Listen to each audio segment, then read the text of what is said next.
Boomer Railroad Memories. I actually saw the author at a reading of this at a now defunct lesbian coffee shop that was infamous in Vancouver at the time.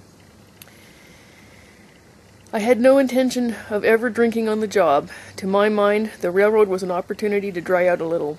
I had been hanging around for a few years with a very party-time crowd. In my life, it was on a downward slide. I had gotten over a PhD and a divorce simultaneously. The fancy academic job never materialized, and I hung around Santa Cruz getting to know my neighbors. Soon I was playing flute in a street band, eating donated sandwiches, and spending every night in clubs dancing the night away. My living room was full of strippers, poets, musicians, and drug dealers. Gradually there was less music and more drugs, and in a few years I was living in the mountains in a shack. My lover had moved out, my dogs had heartworm, my Chevy was a wreck, and I thought of myself as a musician. The money, such as it was, came from dealing, and none of my friends worked. When I saw the ad in the Sunday paper, Brakemen Wanted, I thought of it as a chance to clean up my act and get away. In a strategy of extreme imitation, I felt that by doing work this dangerous, I would have to make a decision to live, to protect myself. I would have to choose to stay alive every day, to hang on to the sides of those freight cars for dear life. The railroad transformed the metaphor of my life. 9,000 tons moving at 60 miles an hour into the fearful night. I would now ride that image, trying to stay alive within it. I know that later, when I sat behind the moving train in the darkness of the caboose, window open and unknown fragrances of the landing filling the space, the blackness of the night was my friend. It felt good to be powerless and carried along by the destiny of that motion. I felt happy and at peace. It was where I belonged.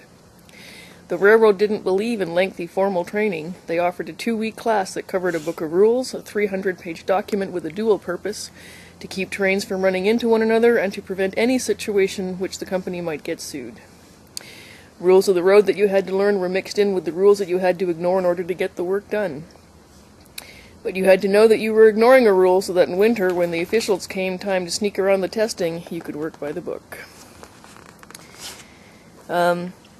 Couple of interesting things I remember from that evening. Someone asked her about, there was a movie at the time, I believe, with Jon Voight and Eric Roberts called Runaway Train, and she laughed and said, yeah, that actually train would have been stopped easily at any time.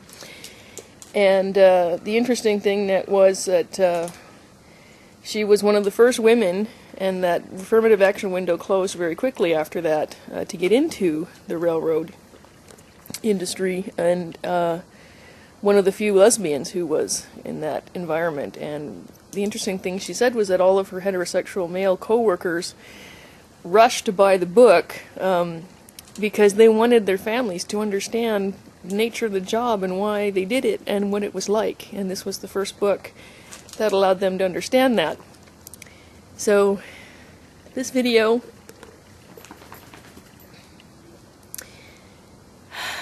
I really probably should have had the cut for the Quest of Tears things, but I had an uncle who worked for the railroad, and this let me understand a lot about him.